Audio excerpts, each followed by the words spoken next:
Hola, soy Felipe Alfaro, kinesiólogo del programa PRICE, y hoy en un nuevo capítulo de los podcasts los voy a invitar a conocer a los integrantes del equipo del programa de reparación y atención integral del Servicio de Salud de Reloncaví. ¿Cómo están? Sean bienvenidos y bienvenidas a este nuevo episodio y nada, agradecer el tiempo para poder conversar respecto a temáticas que nos importan en torno al marco de los 30 años del programa PRICE. Hola, Bien, Felipe. Felipe. Muchas gracias. Muy bien, por acá. En capítulos anteriores hemos conversado y conocido aspectos generales de cómo se fueron instalando algunos equipos PRICE en los distintos servicios de salud, entendiendo la diversidad del territorio y sobre todo la gracia que se ha generado en torno a las materias de violación a derechos humanos. Me gustaría preguntarle a ustedes qué nos pueden contar en relación a esta gestión, al nacimiento del programa en la zona y cómo se ha ido desarrollando la política pública de reparación en el Servicio de Salud de Reloncaví. Sí, sabes que hemos estado como recapitulando un poco. Bueno, nosotros como Price Reloncaví, antiguamente nos llamábamos Price Yanchipal. Ya tenemos que remontarnos a esa época. Yanchipal porque teníamos tres provincias, que era Yanquihue, Chiloé y Palena, que era nuestro servicio de salud. Luego, el año 2007, el servicio se divide en dos servicios, Servicio de Salud Reloncaví, que se empezó a llamar, y Servicio de Salud Chiloé, y por lo tanto los equipos PRICE también se dividieron y se formó un equipo PRICE allá en Chiloé.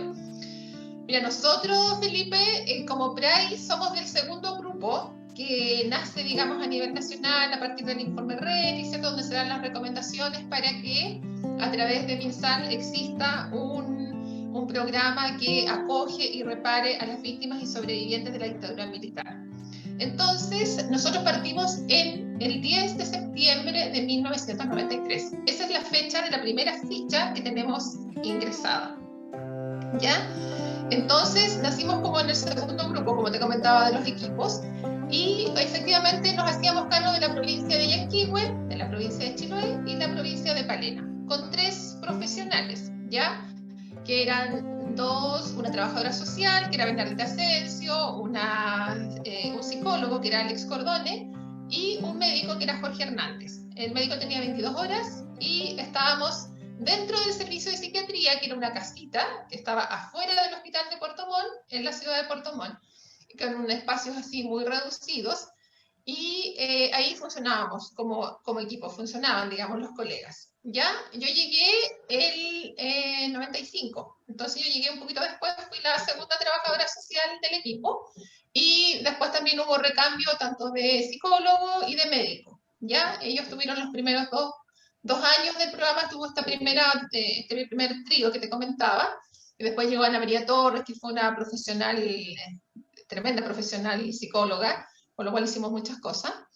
Y después tuvimos cambios de médicos que fueron participando en el programa. Así estuvimos varios años, hasta el 2004, ¿ya? Cuando sale el primer informe Ballet, ahí el PRICE crece, ¿ya? ¿Por qué? Porque se entrega un presupuesto. Por primera vez PRICE tiene presupuesto, antes de eso no lo teníamos, ¿cierto? Estábamos a expensas, digamos, de lo que el servicio solamente nos podía entregar, y entonces en esa fecha llegaron cargos, ¿ya? Y ahí se contrató a dos trabajadoras sociales, ¿ya? Por media jornada. Claro, nuestra médico y, bueno, los otros cargos ya los teníamos, que era el cargo de psicóloga y trabajadora social. Y nosotros estábamos a cargo de la doctora Lorca, que es una psiquiatra muy reconocida en nuestra zona, la doctora Loreto Lorca Núñez, ya que ella era la jefe de servicio de psiquiatría, que hoy día es la jefe de servicio de psiquiatría, ya, y que ella fue un actor fundamental dentro de la reparación en nuestra ciudad. Ahora, igual es importante mencionar que antes que nosotros llegáramos como PRICE, ya había una comisión que se llamó Comisión de Reparo, ¿ya? Ahí trabajaron tres colegas, que era Violeta Pelucho Nogui, que trabajaba en educación, Mirta Beltrán, que era una colega que trabajaba en el hospital, y Leticia Carrasco, que era una colega también de psiquiatría. Ellas hicieron el primer trabajo, digamos, entregaron las primeras credenciales de PRICE, ¿ya? con el apoyo, digamos, me imagino con la autorización, ¿cierto?, del ministerio y todo eso. Y ellos, de hecho, nosotros tenemos esas fichas que decía encuesta social, digamos, ¿cierto?, para los primeros presos políticos y familiares de ejecutados, ¿ya? Y luego ya el PRAE se instala, pero fue esta comisión, y previo a la comisión hubieron también otros actores muy importantes, que fue, por ejemplo, el doctor Jorge Larraibel Kristen, que es un psiquiatra también muy reconocido de nuestra ciudad, y la doctora Loreto Lorca, y también Leticia, que ellos atendían en dictadura a expresos políticos, a familiares de ejecutados, ¿cierto?, que tomaban conocimiento de que habían pasado por esta situación y ellos los atendían desde el punto de vista, ellos dicen humildemente que fue un acompañamiento, algo humano, porque ellos decían tampoco nosotros teníamos experiencia para atender a personas con estos traumas tan complejos, ¿ya? Pero en definitiva fue un apoyo tremendo, con ellos también exponiendo también su vida, al atender, digamos, en forma muy silenciosa a nuestros usuarios, ¿ya? Entonces teníamos esta experiencia ya de alguna manera de reparación. Después llega la comisión de reparo, ya que a todos estos son colegas que también trabajan, entendía yo, ad honorem, ¿cierto? Que ellos tenían su trabajo y en algunas horas iban y destinaban esta atención para para los usuarios. Y luego ya se contrata, digamos, a nuevos profesionales y se parte con el programa, como les digo, en ese hito que es ya septiembre del 93. Y bueno, y de ahí han pasado 27, 28 años, ya, que ya les contaré, al menos desde mi punto de vista, que ha sido muy rápido todo, ¿cierto? Pero, como les digo, destacar también el trabajo que hicimos con los usuarios, ¿ya? Así como hubieron personas como la doctora Lorca, como el doctor Larraibel, también hubieron usuarios líderes, ¿cierto?, que levantaban la voz por ellos y por sus compañeros.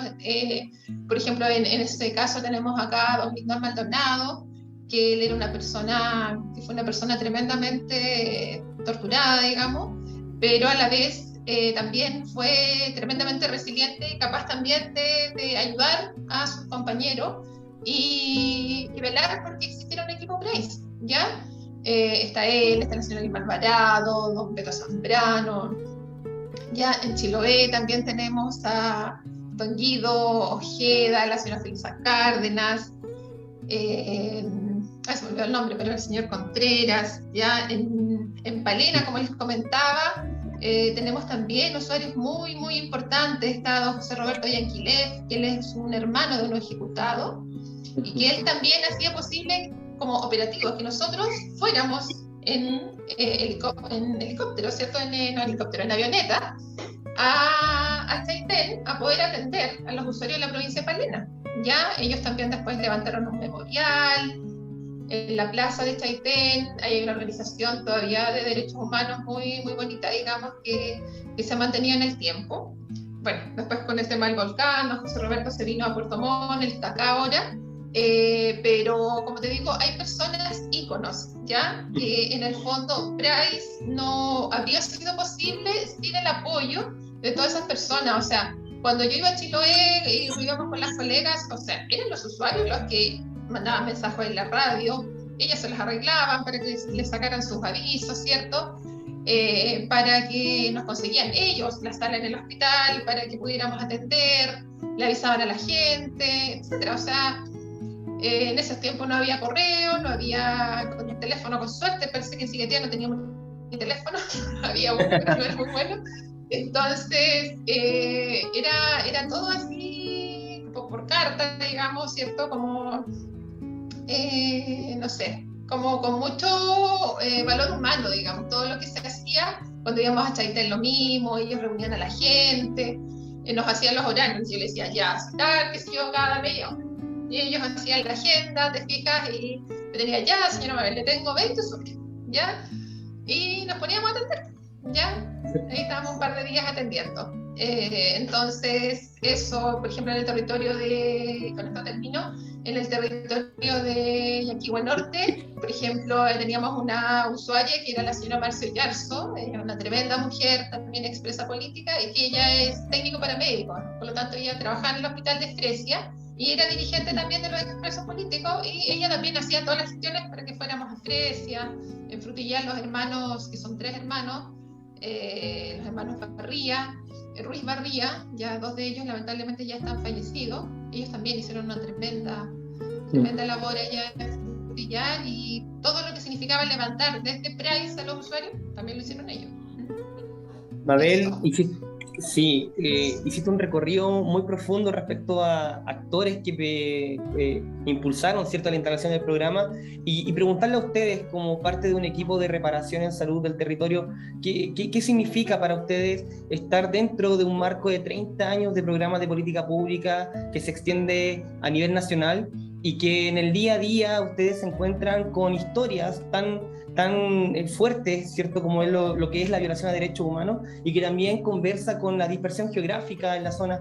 Me imagino que han hecho esfuerzos sobrehumanos para poder extender la reparación en salud. ¿Qué experiencias nos podrían contar, cómo ustedes sienten este aspecto de la materia?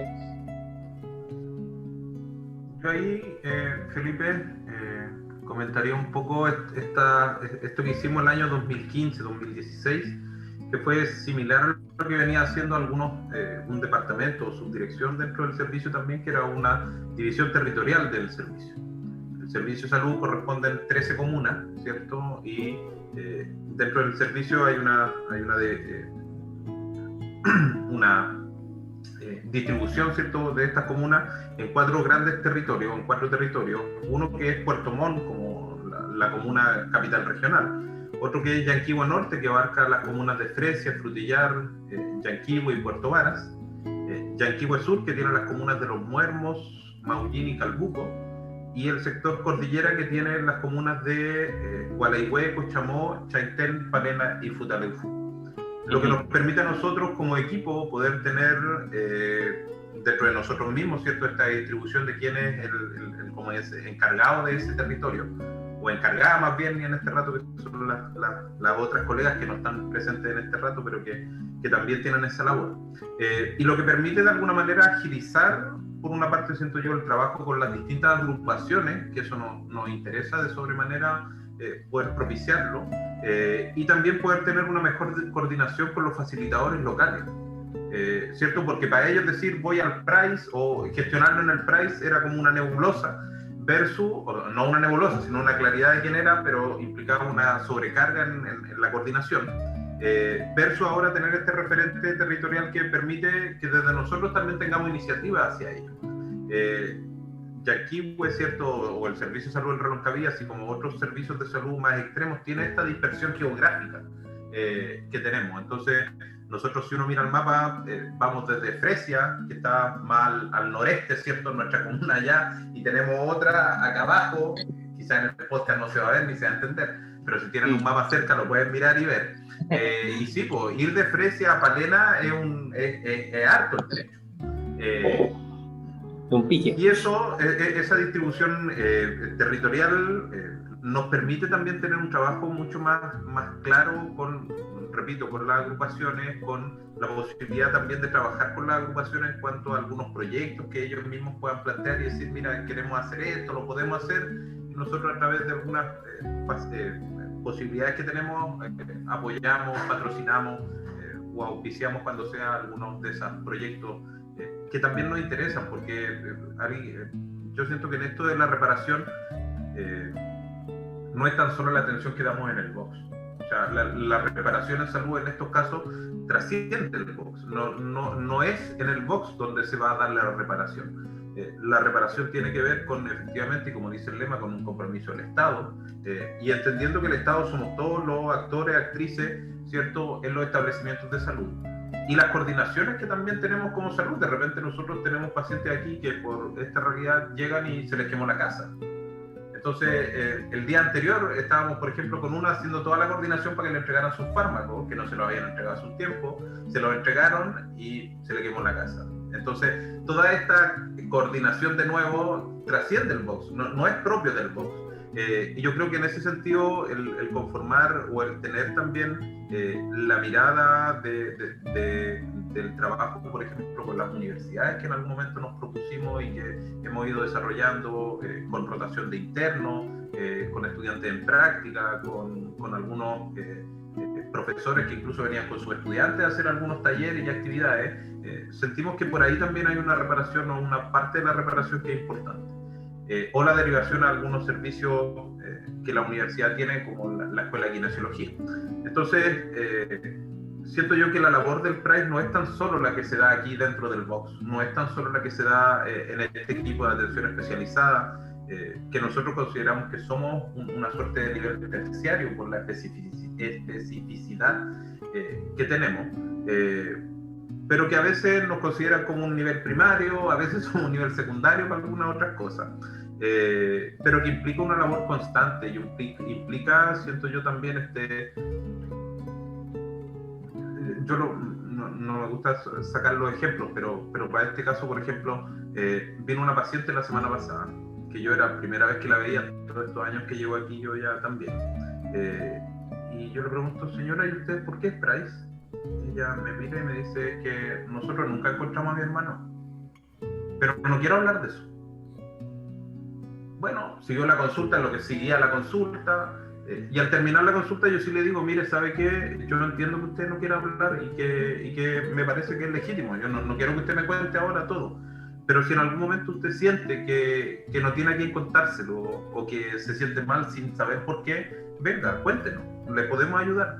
Entonces yo creo que tenemos esta relación con los pacientes súper fraterna, diría yo, que entendemos a veces, nos costó un kilo, sí, con algunos pacientes, por este tema de que somos el mismo Estado que en algún momento los traumatizó, el que ahora los repara, ¿cierto? No somos nosotros los trabajadores, sino la figura del Estado. Entonces muchas veces era un ataque personal a nosotros. Porque ustedes que están ahí, que no hacen esto, porque ustedes, o incluso todavía tenemos algunos pacientes que, o usuarios, o población sujeta de derechos, ¿cierto? Como queramos verlo, pero que llega con una prepotencia a veces, con un manejo así como súper impetuoso, hasta molesto, hay que decirlo, pero que de alguna manera hay que entenderlo, de alguna manera uno dice, bueno, está bien traumatizado este caballero, ¿cierto? No tiene dónde vaciar ese trauma y claro, viene con nosotros, lo vacía en la forma como lo expresa, pero implica también un cómo manejamos nosotros esa transmisión del trauma hacia nosotros en cuanto funcionarios, porque este tipo de trauma y este tipo de energía se transmite y nosotros a veces no nos damos cuenta y llegamos a nuestras casas cargados y andamos como con el sueño cambiado y no podemos entender por qué, y sí, pues tiene que ver con esta carga, porque ver a una señora de 70 y algo de años que todavía que te diga no encontramos a mi hermano es fuerte, o sea, porque no fue, sobre todo diría yo, en las condiciones en que se dio este trauma, claro. ¿Cierto? Y que un trauma que afectó a toda la sociedad. Si lo otro tenemos, claro, hay población PRAIS, pero yo siento que nadie puede decir que en los 80 no se vio afectado por algún tipo de esta situación. Entonces es un tema que trasciende a la sociedad, es un tema que algo tenemos que decir, sobre todo para que no se vuelva a repetir, sobre todo para que este tipo de formas de resolver las diferencias no sea esa. Yo siento que esa carga valórica, si se quiere, con la que cargamos también. O sea, yo trabajo aquí, pero a mí no me gustaría trabajar aquí, porque a mí no me gustaría que eso que sucedió haya sucedido, no porque no me guste atender a los pacientes, al contrario. Yo siento que uno son una verdadera escuela ellos en cuanto a cómo resistieron, a cómo resisten. Un paciente medio en serio, medio en broma el año pasado me decía, mire, no me mataron los milicos, me van a matar un bicho ahora. Así que no, yo hago mis cosas nomás, yo sí me lavo las manos, ando con mascarilla, pero no, a mí esto no. Entonces, claro, pues son resilientes así, pero con una fortaleza, una entereza. Algunos otros, mira, tenemos que estar encerrados. Yo estuve en Cana 5 años, loco, y no supe por qué. Encerrarse 3 meses para mí no es problema, me dijo otro un día. Entonces, este tipo de situaciones así te dan fortaleza a ti también. Y te dan y te dicen, sí, pues tienes razón, sigamos.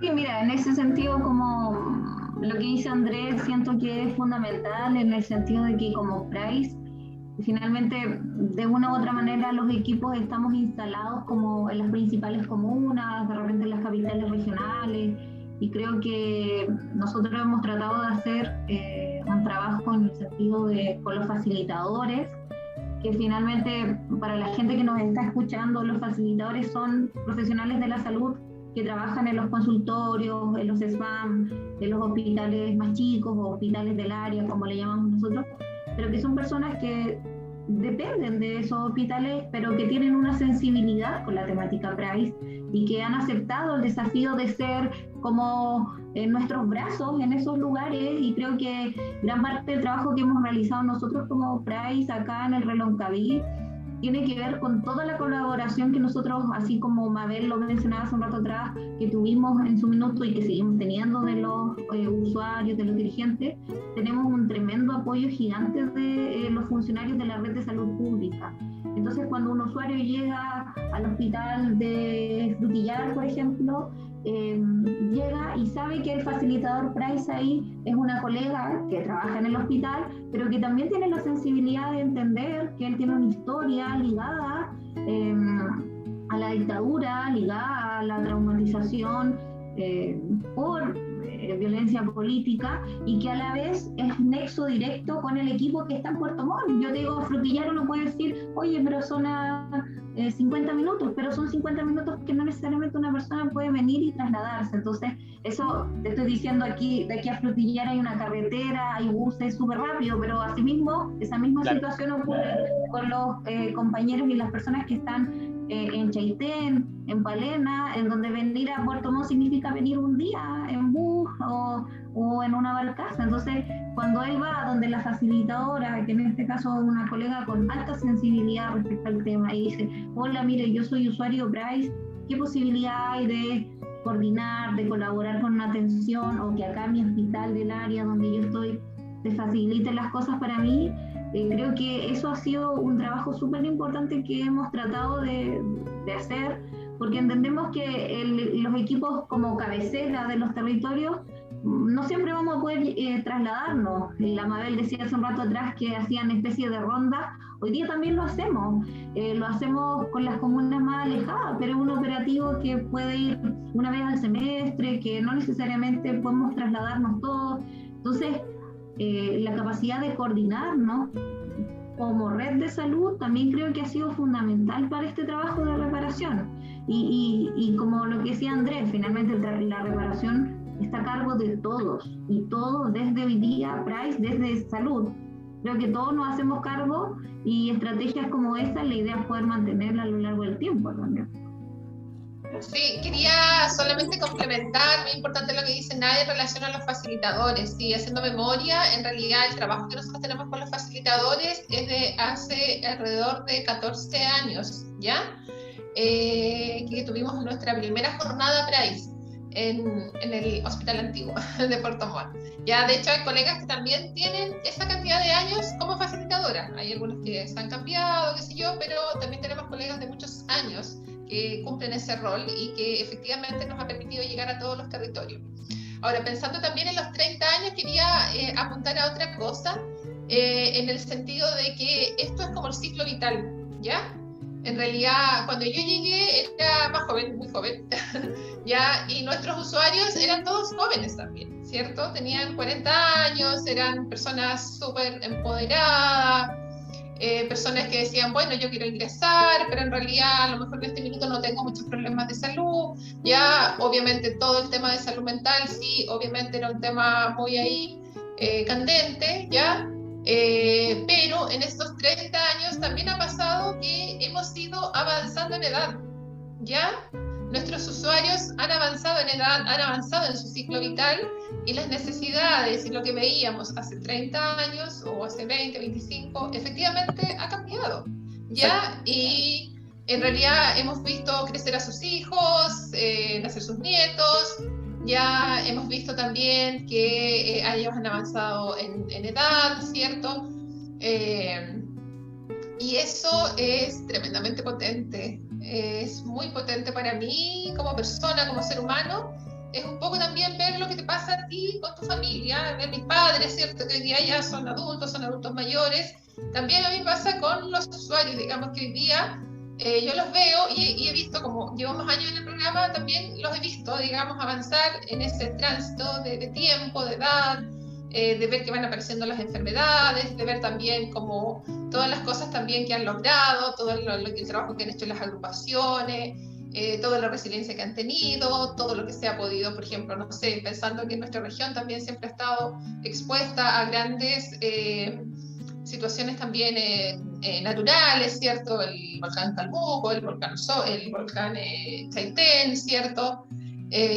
Diferentes situaciones, ahora la pandemia y incendios que han habido, justamente en esta época han habido varios titulares, nuestros índices que han tenido incendios de sus casas, están parados y nos dicen, ¿qué voy a hacer? O sea, ya no puedo llorar, ¿qué más me puede pasar en la vida? Tengo que seguir luchando. Entonces, tú dices, porque uno dice, pues, ¿qué le puedo decir? Pero en realidad ellos te dan la respuesta. Entonces, realmente es admirable, y lo que yo puedo decir, digamos, muy resumidamente, pero pensar en estos 30 años es pensar en eso, es que este equipo, con la red de facilitadores, con las agrupaciones, nos hemos acompañado y hemos transitado durante 30 años ya y en la vida, ya conmemorando 11 de septiembre, conmemorando fechas importantes para ellos, vinculándonos, conociéndonos, queriéndonos, ya de repente igual con situaciones así un poco álgidas, ¿cierto? Pero a lo largo del tiempo, de hecho, me vienen a la memoria diferentes situaciones, ¿cierto? Cuando en las primeras reuniones se nos exigía a nosotros como representantes del Estado que diéramos una solución. Entonces, cuando se logró entender que nosotros en realidad somos parte del Estado, pero efectivamente hay situaciones estructurales que no dependen de nosotros, también ahí la relación cambió, porque claro, nosotros podemos ser portavoces, mira, ya, podemos transmitirlo a las autoridades, qué sé yo, a otras esferas, ya, o escucharlos, acogerlos, pero lo que podemos hacer es lo que está en este espacio, digamos. Entonces, también yo siento que ahí eso también para nosotros cambió, porque era también muy desgastante, ¿cierto? Muy cansador, muy agobiante, el sentir que tú tampoco tenías respuestas para las demandas, digamos, de nuestros usuarios, que eran legítimas, pero efectivamente nosotros no cortábamos ni uno, entonces no estaba en nosotros, pero también el poder conversar eso, el poder dialogar, el dar ese espacio, el que ellos también siempre obviamente organizándose y que a través de sus propias también nexos, ¿cierto? Poder ir consiguiendo cosas. Acá, por ejemplo, a nivel regional tenemos cosas maravillosas que se han conseguido, por ejemplo, la entrega de la XPDI a las agrupaciones de derechos humanos para hacer un museo de la memoria. Ahora estábamos trabajando antes de pandemia porque la ex cárcel de Chinchín también sea considerada como monumento histórico.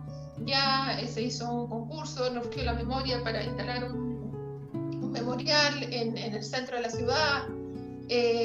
No sé, muchísimas cosas que han conseguido, libros que se han escrito, etcétera, etcétera, etcétera. Eso. Bueno, para ir ya cerrando, claramente nos entregaron una información valiosa respecto a todos aquellos procesos y ciclos vitales que ustedes mismos han sido testigos de los usuarios y usuarias del programa. Ahora, en materia de aquellas futuras generaciones de profesionales y personas que se involucran con la materia de derechos humanos, ¿qué les dirían ustedes a aquellos que están siendo o observan esta materia en relación a los últimos acontecimientos que vuelven a traer en boga, ¿cierto?, la temática de derechos humanos y violación a derechos humanos?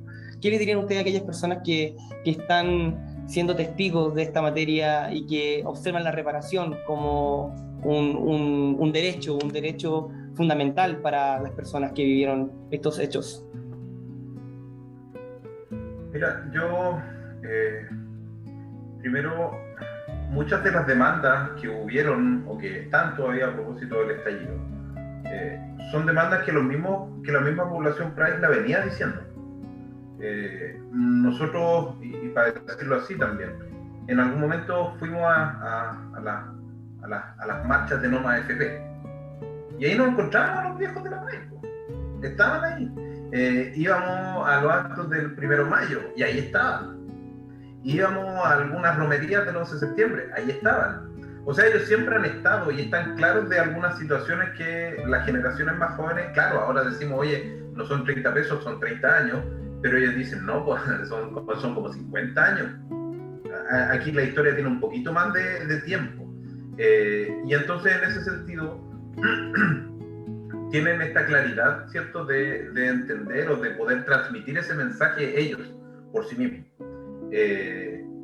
Y yo hice una tesis aquí, hice un magíster, mi tema tuvo que ver con el dolor, y en algún momento entrevisté a alguna población Price, y uno de esos relatos me decía, mire, ¿sabe que todas estas demandas que están diciendo ahora son las mismas que hemos venido diciendo nosotros? Entonces, para que pueda haber una reparación de verdad, tienen que estas demandas resolverse, ¿no? Si no, ¿cómo va a vivir la gente? ¿Cómo va a llegar a viejo la gente? ¿Cómo se va a educar la gente? Tiene que ver con esto. Entonces, hay algunas cuestiones estructurales que vienen de hace rato y que están claras por ellos y en parte por nosotros como ciudadanos, digámoslo así. Pero entonces, yo creo que este tema de los derechos humanos hay algunas cosas o hay algunas semánticas que quizás habría que precisar o definir. Porque, por ejemplo, cuando dos personas se agreden y se enfrentan a golpes, es una riña callejera y son los dos llevados, ¿cierto?, y detenidos. Pero cuando una autoridad o una funcionario del Estado comete un acto violento, esa es una violación a los derechos humanos, ¿cierto? Entonces, los derechos humanos no son este invento de la ONU, no son una cuestión que se pueda alegar en ciertos casos. No, nosotros, tanto funcionarios del Estado, tenemos que tener una forma de funcionar, etcétera, etcétera. Y de alguna manera este tema de la violación a los derechos humanos a veces queda como solamente estas acciones violentas que hemos visto con la fuerza policial en determinadas circunstancias, ¿cierto? Pero entender que la violación a los derechos humanos también, y siendo un poco más amplia la mirada, tiene que ver también con cómo resolvemos los temas de la sequía, por ejemplo, con cómo resolvemos el trabajo, con cómo resolvemos la población migrante, con cómo resolvemos una serie de otras cosas que no necesariamente tienen que ver con estos hechos de violencia, ¿cierto? O sea, sí tienen que ver, no debieran suceder, y yo creo que ahí hay que ser tajante en estas garantías de no repetición, y ahí rescato lo que decía, o que dice uno de nuestros dirigentes también acá, y es que ellos durante mucho tiempo han sufrido una impunidad biológica, porque aquellos que le hicieron pasar mal se están muriendo de viejo. Los torturadores se están muriendo de viejo y nosotros, las generaciones más jóvenes, no sabemos quiénes son. Por estos pactos de silencio, por todos estos amarres legales también. Entonces yo creo que ahí hay que poner varias cosas en la mesa para poder hablar bien de derechos humanos, para poder tener bien clara la película. Y para no reducir el asunto a estos abusos de poder que tiene la autoridad, que claramente no tienen que suceder, que claramente retraumatizan, revictimizan y tienen toda una concatenación de hechos negativos en nuestra población. Pero siento yo que este tema de los derechos humanos implica el poder conversar sobre todo, implica dialogar sobre esto que nos está pasando, e implica cómo nos ponemos de acuerdo como sociedad toda para que este tipo de cosas no sucedan. No tienen que suceder, no podemos pretender que la historia se vuelva a repetir de esta manera. Entonces yo creo que hay varios elementos que hacen que este espacio del podcast quizás quede corto para poder comentarlo más. Yo siento que eso es como desde el punto de vista mío. Solamente pensaba en muchas cosas, pero pensaba en la diferencia que tienen los profesionales de hoy día, que se enfrentan, digamos, lamentablemente a nuevas violaciones de los derechos humanos, y lo que vivieron, digamos, pensando en la doctora Lorca, el doctor Larraguibel, ¿cierto? Después los equipos Price, ¿ya?